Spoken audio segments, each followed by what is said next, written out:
Super Mario Brothers 2, or Doki Doki Panic if you're Japanese. So the reason we wanted to talk about this game is that in the sophomore slumps, we often noticed that the seeds that were sown in these games turned out changing their series for the better into their ultimate forms. It's sort of like the puberty of the game series. So hopefully with our second episode, we do some new interesting things, and we turn into our ultimate Mario 3 final form. So, Kipp, tell me about your experience playing Mario 2, and let's kick that. Well, the first thing is, as we are geeks in our 30s, the one thing you have to remember is that when you got a game, at least my family, because we were kind of poor, you played it forever. So I played Mario 2 hundreds and hundreds of times, over and over again.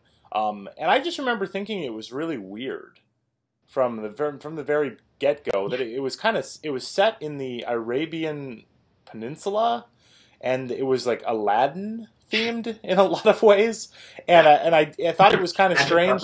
Yeah, and there was like magic carpets and a lot of sand. And I wasn't really sure what to make of it at first because it was so different than regular Mario Brothers. So even though at the time I didn't know that it had been adapted from Doki Doki Panic over to, ported to a Mario game, essentially, I kind of did know in a weird way that I was like, something's not right, or like they went a really weird direction with this game. And so, yeah, and there was just even the aesthetic of it. It's like the whole game is like burgundy and brown. Which was like, it was... Versus the bright, crisp orange blue. Yeah. Right. Of Mario 1. Yeah, it was very strange looking, too. It was very 80s, I guess, in a weird way, too. So, yeah, that was my first experience. So, Dan, you mentioned there's some, game mechanics that you think that really kind of transformed Mario, and I want to, go through some of those. So, what's the first one you want to start by talking about? Yeah. So the first thing, and I was definitely going to ask, this was there multiple characters were playable. Now in the new Mario Brothers games, we can play as Peach, Toad, Luigi, or Mario. Who did you play as? I was always a Toad guy myself. Oh wow, I was always Princess. Really, just the amazing float. Yeah, the float to me, I guess I was a very pragmatic child, and I was just like, well, this is obviously the hugest advantage.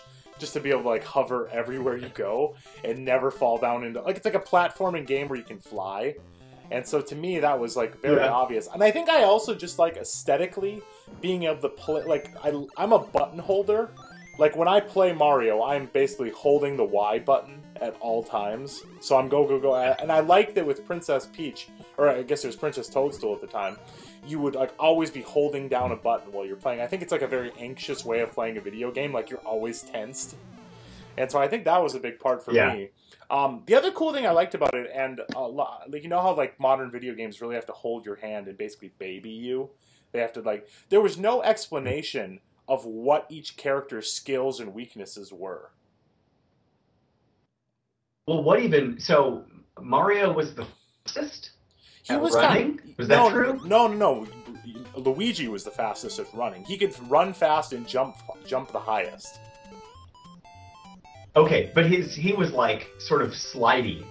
Yeah, I remember exactly. him being very slidey. That was his weakness. Playing as Luigi, you have his big flutter jump, and then you couldn't land on anything. Yeah. I even though Luigi is now my favorite character, favorite Mario character, I never played Luigi in Mario 2. I just remember being I can't do anything with it. It was always the ice level. Every level's the ice level. So I think that was probably the big thing that Mario 2 introduced was the extended universe of Mario, right? Right. So you had the princess who had unique abilities, who would later on get her own game. You had, Toads, instead of just being not the princess, were a playable character, somebody you could work with. And instead of Luigi being not Mario, he, jumped higher. He did different things. So you actually get, even though we're not set in the Mushroom Kingdom, you sort of start to round out what it means to be in and out of Mario. Right. So, in Mario 2, they introduced a lot of different level kinds. You had the sand level, the ice level, a bunch of different stuff. So, Kipp, what was your favorite level? My favorite level was that weird level where there was an ice level, but there was also whales for some reason. I guess for some reason, wherever this Mario game takes place, there's both a desert and the Arctic. and beluga whales for some reason. And it was like the Pinocchio style whale, which is just like a tail with like a square attached to it that would have the blowhole, and you'd have to jump from blowhole to blowhole to blowhole. But my favorite part was there's this part where they would like shoot demons at you, and you had to jump and duck to like weave through the demons. And I absolutely love that because it was like so action oriented. It was kind of like the Battletoads, like the second level with the air ride, where you had to like guess the sequence, except it was actually doable. And so even though you would fail a few times, you'd be like, oh, now I get it. Now I'm getting better. And so I don't know. It was kind of like it was an early like stoppage in the game where you had to like really practice and get good. And I really liked that part of that game. So I remember I used to like show off to my friends, be like, watch, I can go through the whole thing and like make it look cool. And I would even like turn my guy backwards so he would like slide through the level backwards. Extra so that style points. Like, had to get style points. So I really like that. How about you, Dan? What was your favorite level, would you say? So I always thought the things that you could pick up, which was like another new mechanic for this game, was like picking things up. Yeah. There was a level where there was a lot of I always thought they were ice cream. They looked like ice cream to me, like like buckets of ice cream. And I always put the ice cream, like the level where you had to do a lot of that stacking and digging. That was absolutely my favorite thing to do, was like go back, get the ice cream buckets, and then stack them up so you could go like new places. So that was always my favorite stage. But there were two mechanics that we even just kind of glossed over. So you had jumping and ducking at the same time, which is a huge part of Mario. Getting into secret passageways in Mario 3 that would come up, in Super Mario World that would come back perennially. Yeah. And then similarly, picking things up. Arguably, most of Odyssey is now about, well, it's taking things over, but it's also picking things up and using things in the world. So these are all ideas birthed in Mario 2, or in Doki Doki Panic, which got skinned to be Mario 2. So I think that was the reason I liked that level, was because it was just so there's so much like collecting and thinking about it. It was a little bit more puzzly in my Mario, which I think, with the exception of the Koopa castles in Mario 1, there wasn't really like puzzle elements, because you had to go up, down, middle, that kind of stuff. Yeah, I was a huge fan of that. And you know what was another thing with like the puzzles that was really interesting, is the puzzles had this sense of dread because of those little drama masks. You know what I'm talking about? God. The little things, and that eventually turned into the Mario 3 Sun, and those things would chase you around. And I really remember a level, I think it was like early on, where you'd have to pick up a key, and every time you picked up the key, he would start chasing you. And that was really anxiety-provoking, more so than anything else I had played in a video game before, because that character, that, like, whatever he was called, he looked like a drama mask. He was, like, half red, half white. He violated all the video game rules. He could go through anything. He could fly directly at you. His moveset was, like, basically a magnet. Like, you were the metal he was attracted to. And so you were just like, oh my gosh! And then you dropped the key and you were like, oh, okay, I'm free. So it had this, like, it was very Indiana Jones-like. You know, like, you pick up the thing and then it starts chasing after you. And that was cool to play that, rather than just, like, see it in a movie or kind of have, like, a general understanding of, like, kind of like you've got you've got, like, the secret button or something you gotta, like, run away and hide with. I don't know. I really like that element. Yeah, I don't know if that's come back as a proper mechanic, but if you've ever seen a Mario 64 Green Demon Challenge run, it's actually almost exactly that. Are you familiar with it or no? No. Okay, so also for anybody who's not familiar, so the Green Demon Challenge is a Mario 64 thing where you get you can like climb in a tree in Bob-omb Battlefield, and the green mushroom, the 1-up life, starts coming after you, but it doesn't obey the law of games at all. Yeah. And you're just running away from it at all times, and the goal is to not get the 1-up. Wow. Oh, that's really so. Funny. I think you should try a Green Demon Challenge later today if you've got the time for it. It is terrifying, and it's basically the same feeling. Yeah, so I don't know if that was a returning mechanic, but it's definitely something you can get the experience of if you're dedicated enough. So yeah, some other things that this game introduced were sort of the mini bosses. This is the first time that we saw a non-Bowser boss. Right. So just to go over them, we've got Berto, we've got Hyper Berto, which is like Berto in a different color who's angrier and sometimes has fire. And we've got the thing about Berto too was it was like such an advanced mechanic even then for like kids, you know, because it was like you have to do a very action oriented move, like beating Bowser was just like get past him. And if you had a fire flower, it was like shoot him 5 times or whatever it was, 3 times, and just run past him. But you actually had to jump on the egg while it was flying away, and potentially if you didn't like pick it up on time, you'd ride it forever. It was like a pretty advanced thing, and I remember feeling like that was pretty interesting and neat while I first played that. So yeah, and then Berto just kind of you thought that's what all it was going to be was just Berto over and over again because the first couple ones are Berto until you see Mouser. Right, Mouser, yeah. So both Berto and Mouser and Triclyde, which is the 3-headed snake thing, all of these mini bosses or bosses to the different worlds are actually the puzzle style bosses that we see now. You don't get just like a regular Bowser that you run past. That's not typically how it's done anymore. At least in the 3D Mario games, you have a puzzle. There's a thing that they do that's like a repetition. You use the environment and you best the enemy with the environment. So Mouser, you had to throw his bombs back at him, right? Which is a mechanic that would come up in a modern Mario game. I think there's an enemy just like that in Odyssey. I've been playing it. And so this was the mini bosses that we know now. I mean, they're super complicated for the time, but now it's sort of that's how Mario bosses work. Right. You never do the old original style anymore. And I think the expansion of what it could be to be Mario was greatly benefited by Mario 2. If we had gotten the lost levels, well, we did get the lost levels later, but those were actually Mario 2, but it was just too hard for American audiences. I don't think we would have sort of as rich of Mario canon as we have now.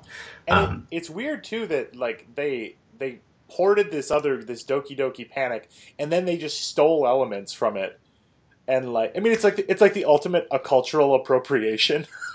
Like they just came and like stole all the elements from this game and like it's part of the Mario universe now. Like I wonder if there's like some Doki Doki Panic purists who are like they took our game. There's gotta be. There has to be, right? So the other one too was the final boss in this game was Wart, who's not Bowser. Bowser is not in his kingdom. He's not in the Arabian Peninsula. He is in, it's called, was it Sarasa Land? Oh wow, you're digging deep on that one, and I love it that you're digging that deep. But I think that might be the Game Boy Mario. I might be wrong on that. I think that was either way, it was a dream, and that's how they like justified it. Yeah. Which would come up in other Nintendo games as well. In Link's Awakening, the entire game, spoiler alert, but it came out in like 91, so I think the statute of limitations is off, was also a dream, right? And so, I think this was like playing around in weird space, which to me is something that was revisited in Galaxy, which was, hey, what if we just didn't care? What if we just tried anything that worked? And I think a lot of that is baked into the DNA of Mario 2. It's kind of like it's kind of the Sergeant Peppers of Mario, or the what is it, the White Album or Rubber Soul, where they first started getting kind of weird. They started playing with it. I'm gonna stick with it. I think it was the Sergeant Peppers, where they were like, hey, Mario, this is something totally different, but it's ultimately going to influence the legacy.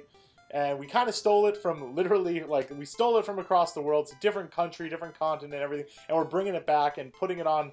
And this is what your new Mario is, so deal with it. And I don't know, it ended up being pretty good because it segued into what I would still argue is the best Mario game of all time, which is Super Mario Bros. 3. Super Mario Brothers 3! They made a movie about it. It's clearly the best. There's no movies about any other ones. Well, there could be a new Mario movie soon. But, I think the whole point of this Sophomore Slump series is finding parts in the second thing that just come up in later games and sort of made them what they are, right? You couldn't have the sun in Mario 3 without the terrifying drama masks. You wouldn't have... Well, Mario 3 didn't actually really do the mini-boss thing either. I think that was sort of a Doki Doki Panic. Well, the Koopa Kids. Oh, yeah, you're right. And they had... Yeah, no, you're right. That's right. That's totally right. I just totally forgot about the Koopa Kids. But yeah, you have Lemmy and Wendy and everybody. Yeah, it's kind of like they were figuring out the canon. You know, it was like, okay, obviously they're being repetitive Bowsers that are actually, like, Goombas in disguise that are fake Bowsers, like, doesn't really make a lot of sense. So then they're like, okay, let's scrap Bowser. Let's go instead to, let's jump over to this, like, Wart guy, because we have to make it make sense with this new game, but we don't want to lose the, we don't want to, like, put all our eggs in one basket, so we're going to make it a dream so we can use it. It's like, okay, wait, let's go back to Koopa. He was good. What if he had kids? Okay, that would be the bosses. And then I think later on they found out like that it's they actually aren't Koopa's kids. They're actually like his siblings or something. Like later on in the only, because I think Nintendo said that the only true like Bowser kid is Bowser Jr. Right. Like that's his only biological son.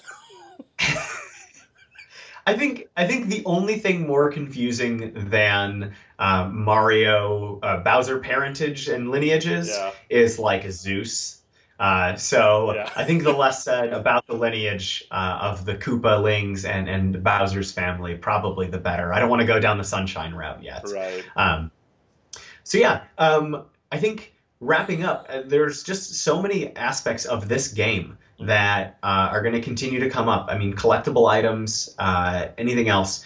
The slot machines at the end of the level.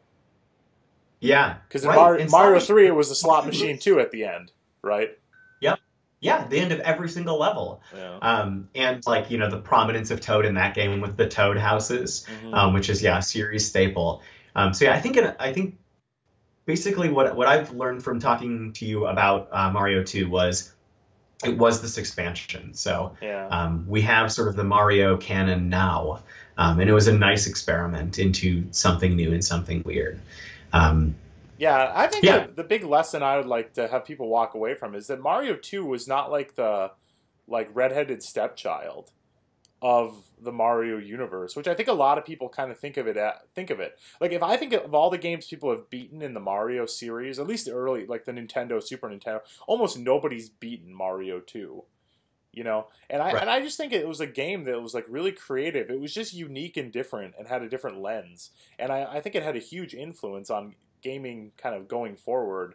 And so I really wish that people would treat it like, kind of, it's like the weird artsy Mario. It's like he's like the emo-y Mario. It's like, you don't understand me. Treat him like he's like what he deserves and the respect he deserves. Not that, I guess you don't really respect emo-y people that much, but I do apparently. So anyway. Yeah. Even as we went up to record this episode, I was talking to my wife and I was like, we're going to talk about Mario 2. And she's like, which one is that? Yeah. And I don't know that it's like a commonly played or commonly thought of. So I'm glad we had a chance to kind of talk about the things that we think Mario 2 brought to the series and brought to Nintendo at large too. Right. Awesome. All right, everybody. Well, that is the end of our episode then with Super Mario Bros. 2. What do you think about Super Mario 2? Did you like it? Did you love it? Did you hate it? Are me and Dan idiots and you need to set us straight on why it's terrible and should be forgotten and buried in the ground? Please let us know. Subscribe. We'd love ideas for episodes. Please put them down here. Do all that good stuff. You know the YouTube routine. I don't got to tell it to you. So anyway, I am Dr. Kipp Antonio. With me. And I'm Dan. Thanks for joining us again for Geeks in Our 30s.